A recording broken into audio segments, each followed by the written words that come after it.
started. I'm going to start the recording. So today, I want to finish off Nietzsche, and then next week we'll start with Wittgenstein.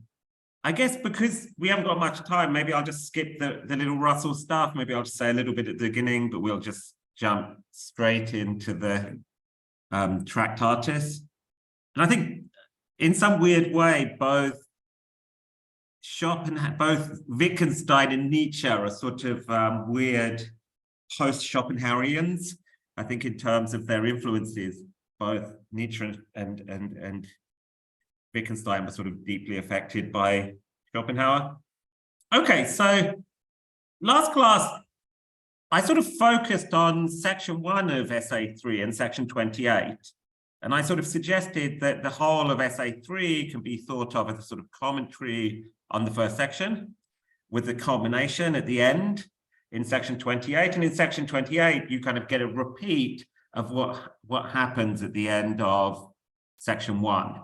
So I think like 1 and 28 are like capstones. So in some sense, there's a sort of conclusion at the end of 27. Yeah, so I want to start today by looking at the end of section 27 and then sort of read backwards. Yeah, so I want to then go back to 23 and work forward to what's going on in section 27. So I don't know how comprehensible that is. But in section 27, he has this discussion of Christianity and the will to truth. So, well, why don't I just read this? So he says, all great things bring about their own destruction through an act of self-overcoming. Now, this one thing is, again, you might think this sounds remarkably Hegelian.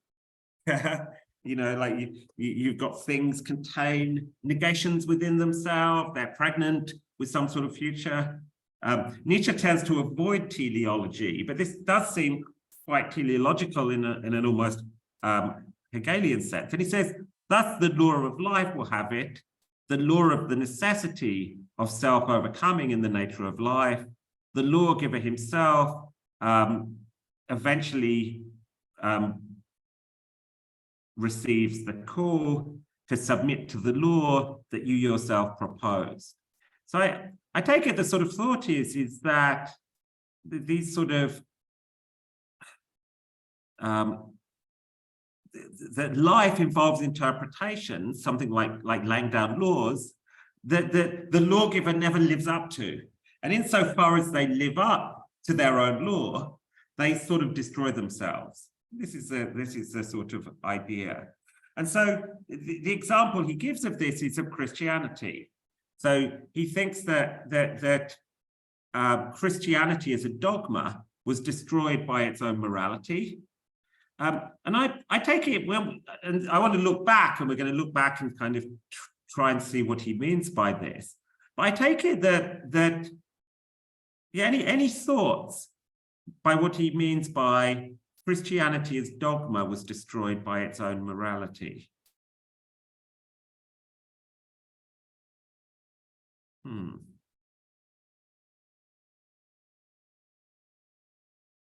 I mean, what in the morality of Christianity could destroy Christianity as a system of beliefs?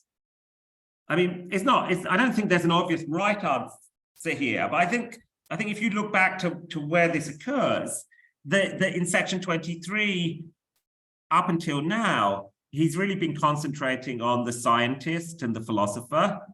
Yeah, and so I think he thinks that and the morality of Christianity is a morality that values honesty, truth-telling. This is the idea. And so I think that Christianity as a belief system was destroyed by its own morality of seeking the truth, yeah, and modern science.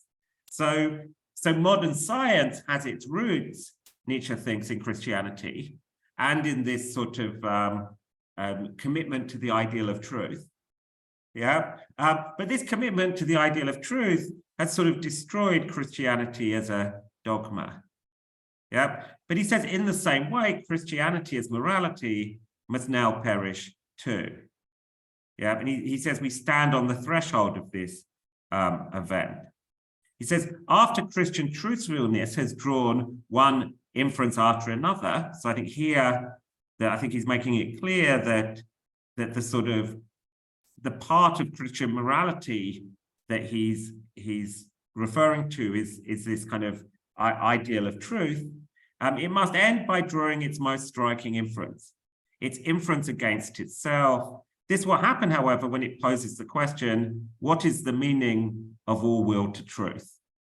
Yeah, so the sort of thought here is that insofar as you're committed to truth and to the value of truth, yeah, then at some point you're going to be forced to ask yourself, what is the value of truth? Yeah, and so truth as an ideal is potentially self-undermining because it's an ideal that one takes to have value. But insofar as one values truth, then one has to ask yourself the question. Yeah, I think this is one reason why I think of Nietzsche as a sort of, he sees himself as a sort of culmination of the Enlightenment. He thinks the Enlightenment hasn't gone further enough, that true Enlightenment has to sort of question itself. Yeah. So he says, and here again, I touch on my problem, on our problem, my unknown friends, for as yet I know of no friend. You know, Nietzsche was an incel, you know, like he's sitting in his parents' basement typing away. Yeah, so he said, what meaning would our whole being possess if it were not this, that in us the will to truth becomes conscious of itself as a problem? Yeah, so as the will to truth thus gains self-consciousness, morality will gradually perish now. Yeah, this is the great spectacle in 100 acts reserved for the next 2 centuries in Europe, the most terrible, most questionable, and perhaps also the most hopeful of all spectacles. So there is a sort of, I think there is a sort of Hegelian element here, because I think he thinks that there are some sort of driving force to human history. I think one thing is he thinks, oh, we can't really know the outcome, yeah, but we've got to the stage where he thinks in 19th century, at the end of the 19th century in Europe, Christianity as a sort of dogma has died out. But you've still got the morality of Christianity is still sort of thriving. So you had a sort of secularization. What he sees in the 19th century is a secularization of Christian values, and then he sort of predicts that the sort of dynamics that led to the rejection of Christianity as a system of dogma, a system of beliefs, is also going to be undermining of its values. And I think the main sort of thought is that its chief value is such that it's going to undermine itself because it's going to force upon itself the question of asking itself about its own value. So that's the idea, that he predicts that the next 2 centuries are going to involve the unraveling of this question about the value of truth. Now, you might think, well, you know, is he? If we look at people who question the value of truth, I don't know. You think of people like Trump and certain other kind of populist politicians. You think of things like alternative facts, and so you know you might think that at least from the political perspective, what's the alternative of being committed to some sort of truth? He's going to oppose to truth something like the will to deception. Now, I think we think of the will to deception from this kind of Christian modern ethical perspective as a sort of bad thing. I think when he's thinking about the will to deception, he's thinking about poetry. So in section 26, I think it is, he sets up this distinction between, or 25, is there? Yeah, in 25, we get this sort of distinction between Plato and Homer, between philosophy and art, between the will to truth and the will to deception, because poetry and fiction, in some sense, if you're a writer of fiction, if you're a novelist, and I think he had a conception of poetry that is coming out of the German Romantics. So the German Romantics were called Romantics because they advocated the Roman, the novel.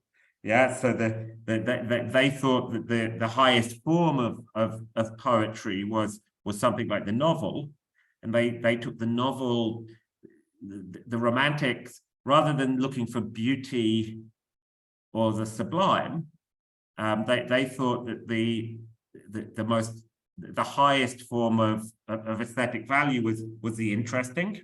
Yeah, so we might think of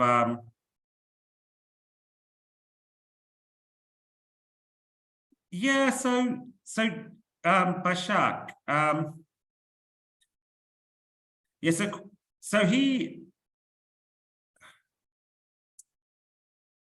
I think one thing he thinks is that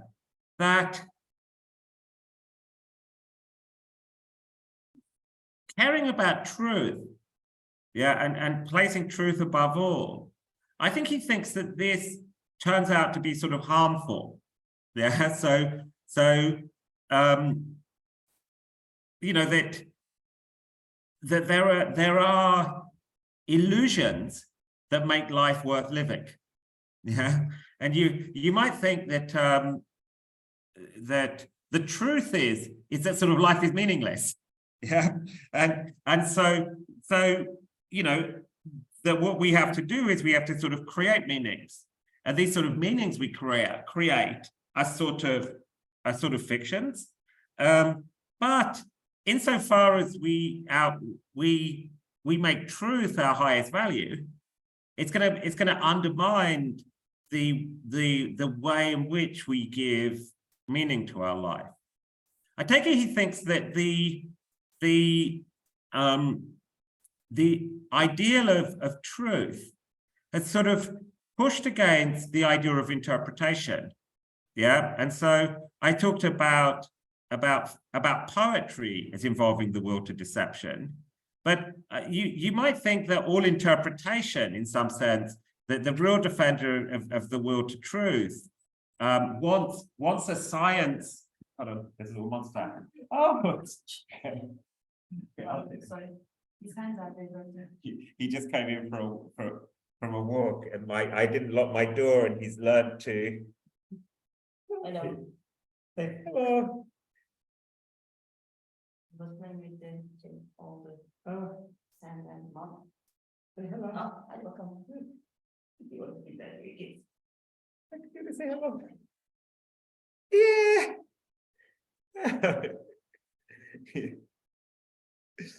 Yeah, did you have fun outside? You did dog? Yeah, this is my computer. Okay, I'm going to put you outside. I'm going to play with Money. Yeah.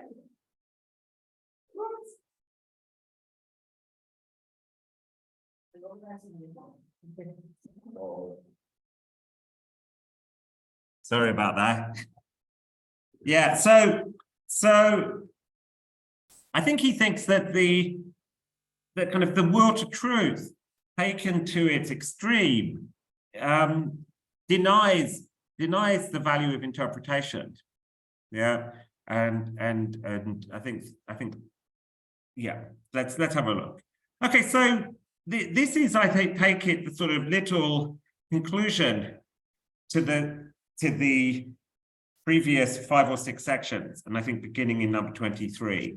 So let's work back there. So so in number 23, sorry.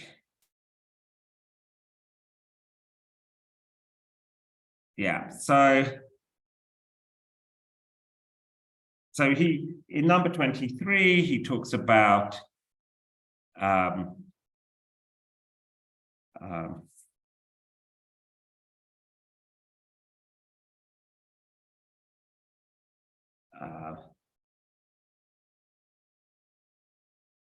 so in number 23, he talks about he's talking about the aesthetic ideal, and he's been talking about the priests and the way in which the aesthetic ideal has sort of driven religion. And in section 23, he sort of is making a transition from religion to science. And I think in Europe of the 19th century, sort of faith in science was replacing faith in God. And you might think, if you've been reading up to 23, you might think, oh, Nietzsche is just one of these sort of 19th century pro-science, anti-religious people. And that the way of overcoming the aesthetic ideal is going to involve a will to science. So in number 23, I think he kind of makes this transition to talking about science. And he talks about the aesthetic ideal expresses a will. Where is the opposing will that might express an opposing ideal? And I take it the sort of thought of the reader at this point might be, well, what about science? Is this going to be a sort of opposing ideal? And so in the next sections, he's going to be arguing no. He's going to be suggesting that the reason science doesn't offer an opposing ideal is because it's committed to the value of truth, and that the will to truth involves a certain denial of life. Yeah. So truth is something, you know, transcendent. You've got the ideal of something like complete knowledge, of a kind of abstract theory. And I take it, Nietzsche thinks that any sort of affirmation of something transcendent involves denying life. If you place what has value in the ideal, you end up rejecting the value of the real. So he's introduced the idea of this possible exposing. So he puts forward the idea of modern science as a kind of potential alternative to this ideal. Yeah, and on the next page, I think he makes it clear. He says, for today, the scientific conscience is an abyss. The word science in the mouths of such trumpeters is simply an indecency and abuse, a piece of impudence. The truth is precisely the opposite of what is asserted here. Science today has absolutely no belief in itself, let alone an ideal above it. And where it still inspires passion, love, ardor, and suffering at all, it is not the opposite of the aesthetic ideal, but rather the latest and noblest form of it. Yeah, so there's basically, I think he thinks there's two types of, so there's some debate about how to interpret the next couple of sections. He introduces scientists, scholars on the one hand, and philosophers. Is this just supposed to be one sort of group, scientists, scholars, stroke philosophers? Or is he setting up a sort of distinction between scientists and scholars on the one hand and philosophers? I tend to think he's sort of lumping them together. Yeah, but you may think that he makes these radical distinctions. So he suggests that there are two types of scientist or scholar. There's the kind of scientist or scholar who is just like, I don't know, like a bourgeois lab rat who just comes in to do their work and doesn't really care. These are like the rabble. And then you've got the kind of scientist scholars who do care, who are driven by some ideal, but what they're driven by is a form of the aesthetic ideal. So amongst scientists, there's scientists who are sort of useless, yeah, who are just, for Nietzsche, the sort of rabble, yeah, who are sort of committed to the aesthetic ideal because they just sacrifice their life for a job. Yeah, so I think you've got these scientists, scholars who are just 9-to-5 office workers. And then you've got the people really driven by science, who you might think offer a sort of antidote to the aesthetic ideal, you know, the noble scientist. Yeah, and this is what he wants to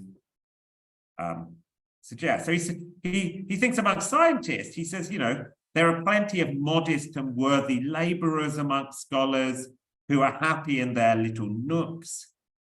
Yeah, so you know that these are the yeah. He says the last thing I want to do is to destroy the pleasure of these honest workers in their craft. Yeah, so these are people who don't really have any ideals. They're just sort of weak and herd mentality. But so what he's interested about is about the kind of ideal of science. Yeah, and so he says,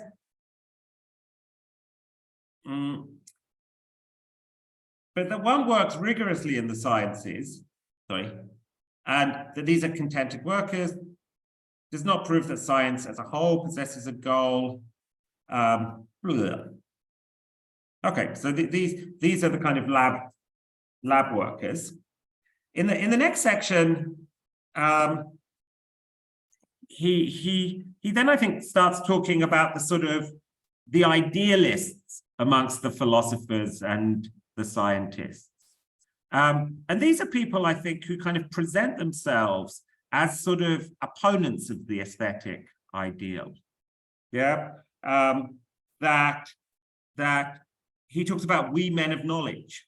So I think Nietzsche himself sort of places himself in this task. And these men of knowledge, I think of themselves as free spirits. Yeah. So number 24, he starts off in the first 2 or 3 paragraphs by introducing these men of knowledge, we philosophers, who on the surface we may seem to be opposed to the aesthetic ideal. So he's going to introduce the philosophers as in ways using rhetoric that is designed to kind of make the reader full of hope for these people. And then in the second half of this section, he's then going to knock down this stuff. So I think Nietzsche is very much using rhetoric in this section to kind of play with our emotions. Yeah, so he says, you know, we men of knowledge. So this is a very romantic conception of the philosopher, scientist. This is the sort of the continental philosopher, the sexy murder poet. Yeah, so he says, we men of knowledge have gradually come to mistrust believers of all kind. Our mistrust has gradually brought us to make inferences the reverse of those former days. Wherever the strength of a faith is very prominently displayed, we infer a certain weakness of demonstrability, even the improbability of what is believed. Yeah, we do not deny that faith makes blessed. That is precisely why we deny that faith proves anything. A strong faith that makes blessed raises suspicion against that which is believed. It does not establish truth. It establishes a certain probability of deception. Yeah, these naysayers and outsiders.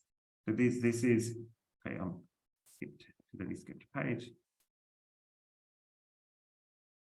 So I'm trying to give the sort of these naysayers and outsiders of today who are unconditional on one point. Their insistence is on intellectual cleanliness, these hard, severe, abstinent, heroic spirits who constitute the honor of our age. All these pale atheists, anti-Christian, immoralists, nihilists, these skeptics, ephetics, heretics of the spirits, they are all heretics in some sense or another. These last idealists of knowledge, in whom alone the intellectual conscience dwells and is incarnate today. So here's Nietzsche, I think, describing himself in his own self-image in a way that I think is very romantic. He's got, his last autobiography is called The Antichrist. So this anti-Christian, these antichrists, I think this is Nietzsche, I think, describing himself. And he says that we certainly believe, and I think Nietzsche, the we here, or the I, is really here, they certainly believe that they are completely liberated from the aesthetic ideal as is possible. These free, very free spirits. Yeah.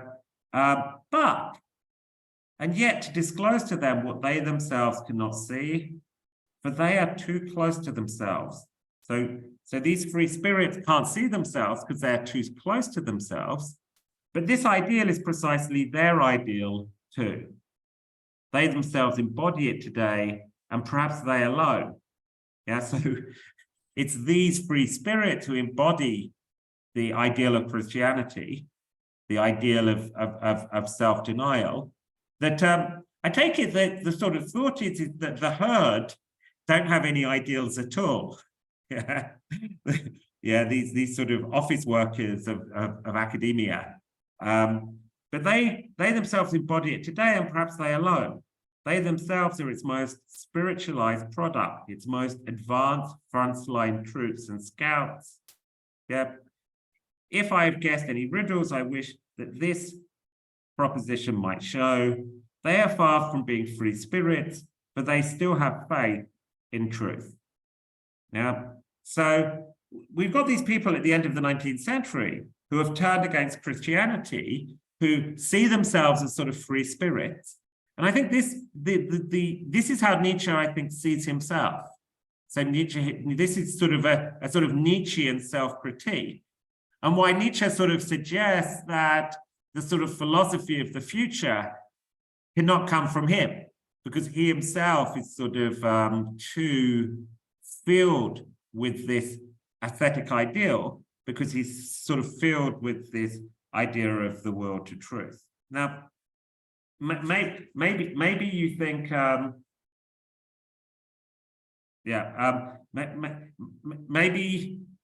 maybe you think that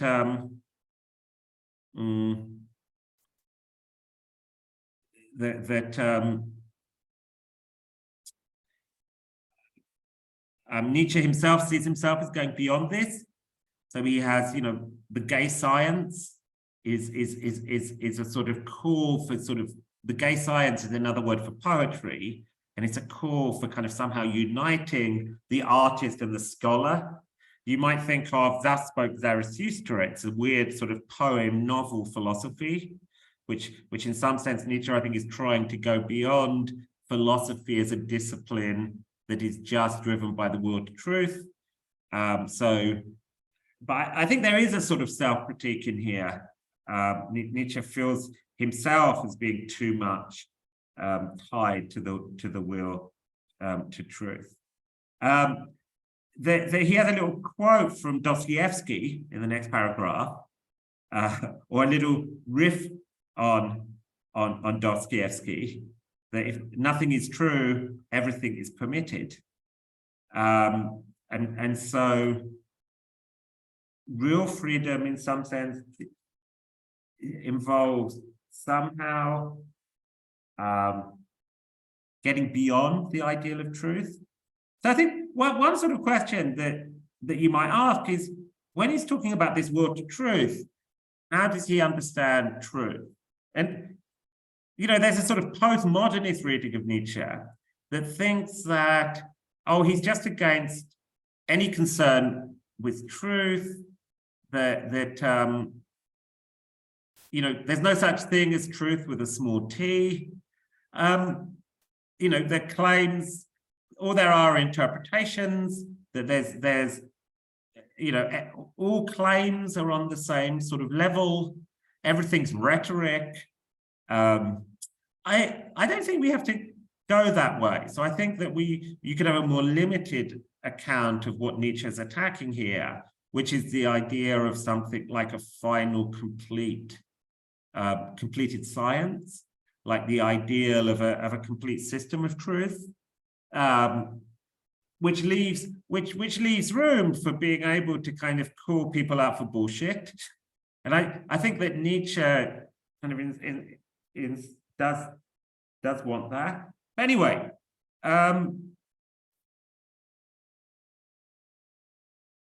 yeah, so he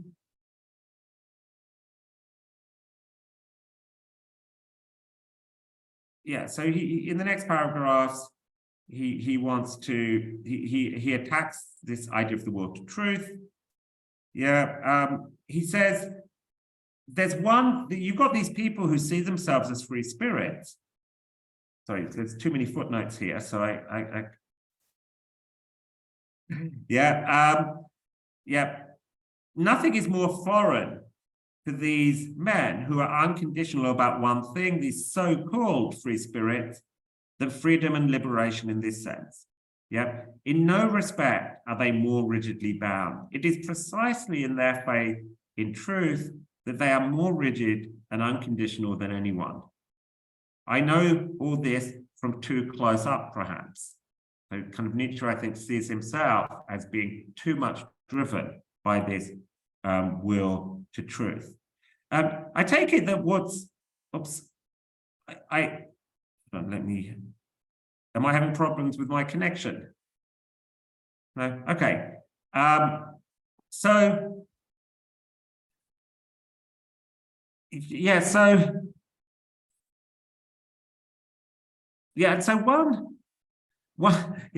talks about this intellectual stoicism. Yeah, stoicism is tied to a sort of denial of the emotions.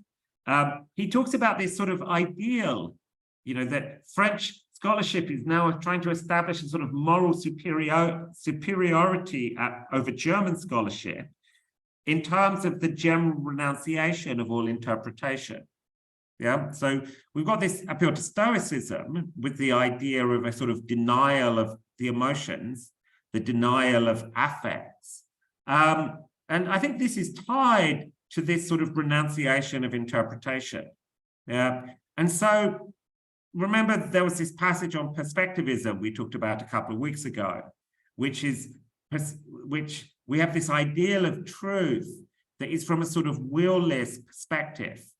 Yeah, that is a sort of from a disinterested perspective.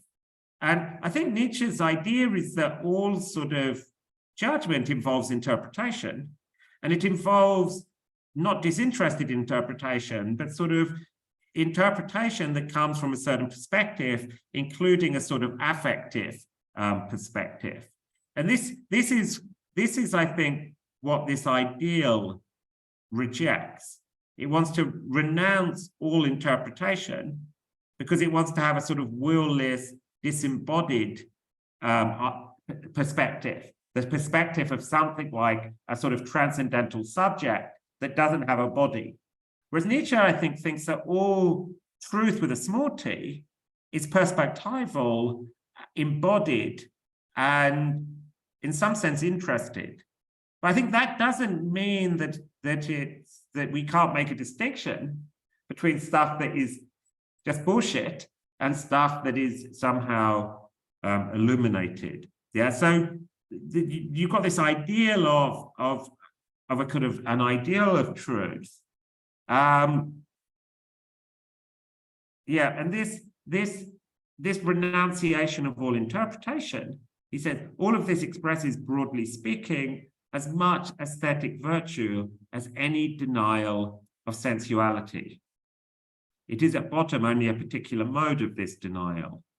Yeah, because it basically has the idea that we should have this disembodied, non-sensuous knowing subject.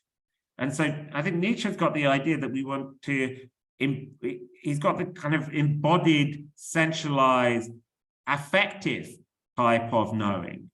Yeah, but I think that's compatible with it being a certain sort of knowing.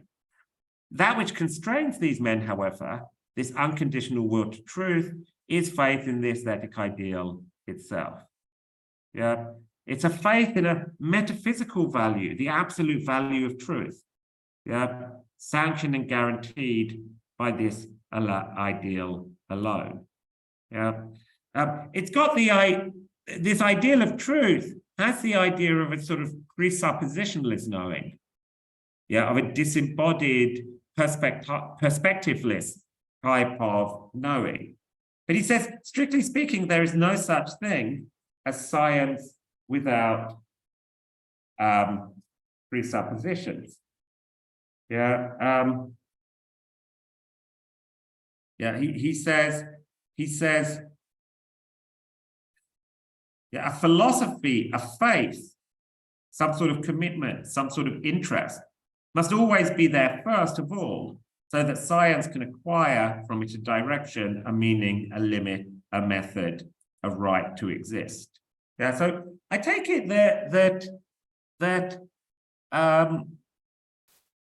my reading of him is he's not so much against science, but he's against a particular conception of science and truth.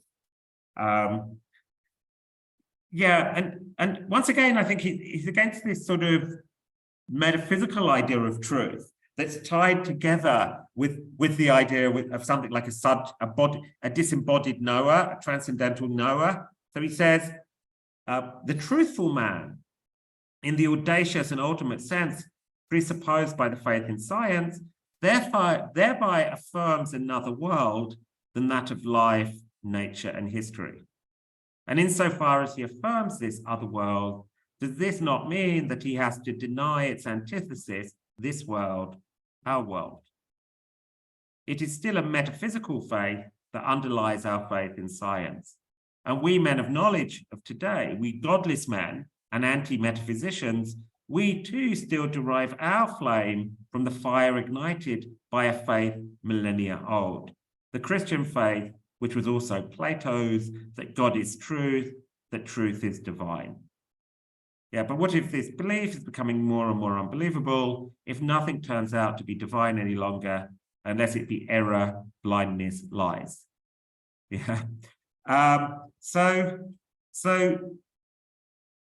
the claim here is that, that this faith value, putting value in truth, if we really take this as our highest value, Nietzsche thinks involves denying life. And I think this sort of interpretation only really makes sense if we're thinking of truth in a sort of metaphysical sense. Well, that's not obvious that, there may be comforting lies that allow us to live.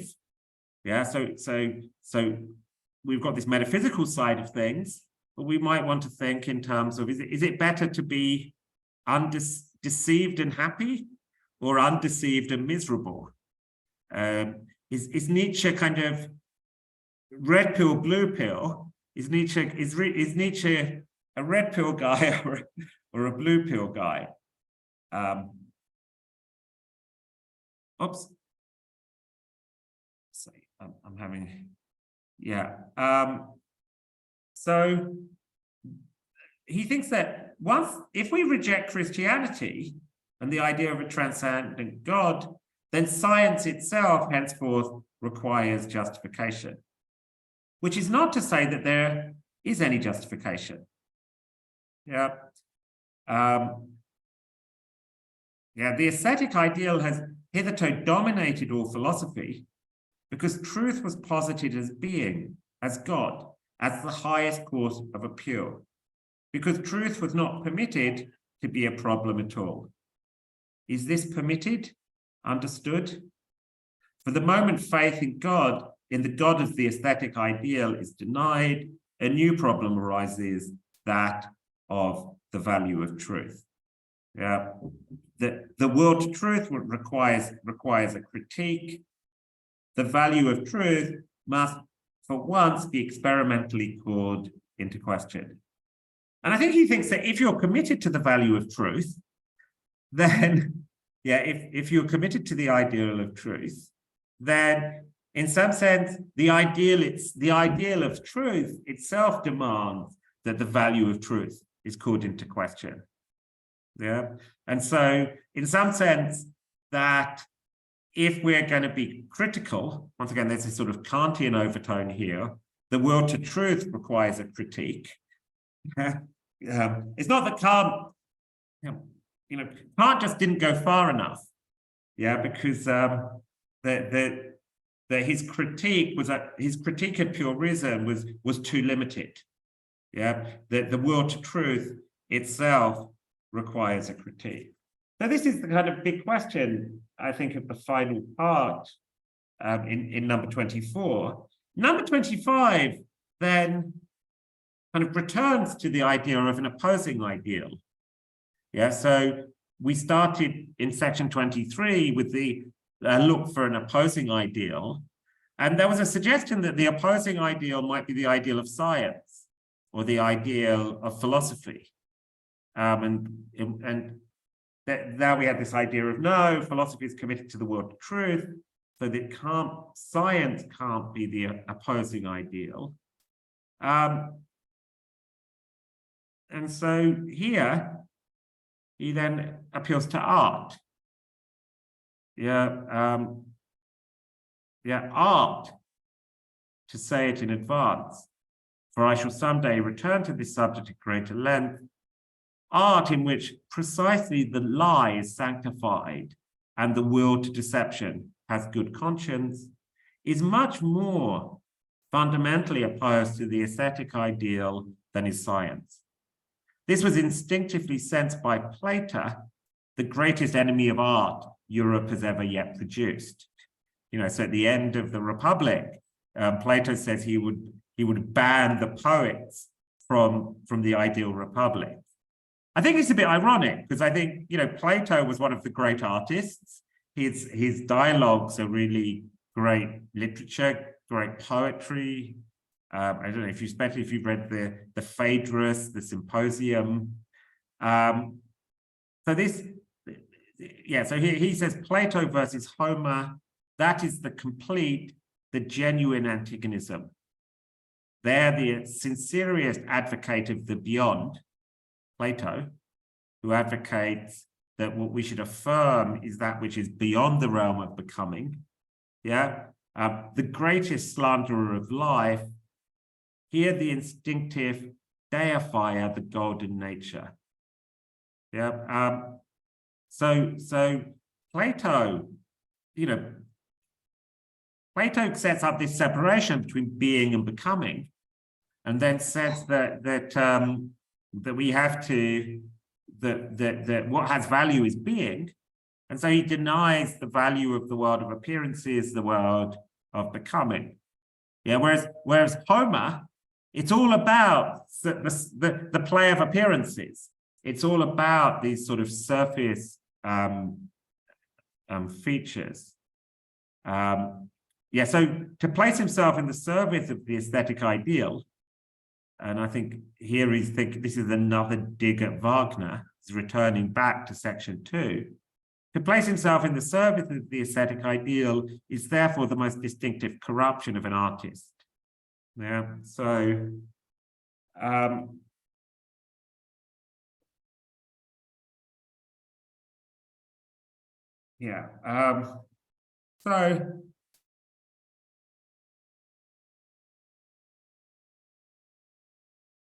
so I think that's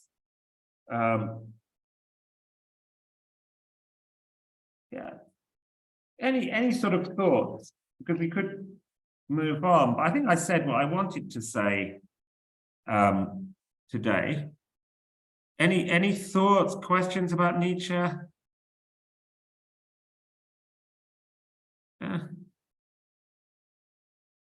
Okay, why don't so I'll see you next week. I've got another class in 10 minutes on Kant, and we'll start talking about Wittgenstein, and then I will be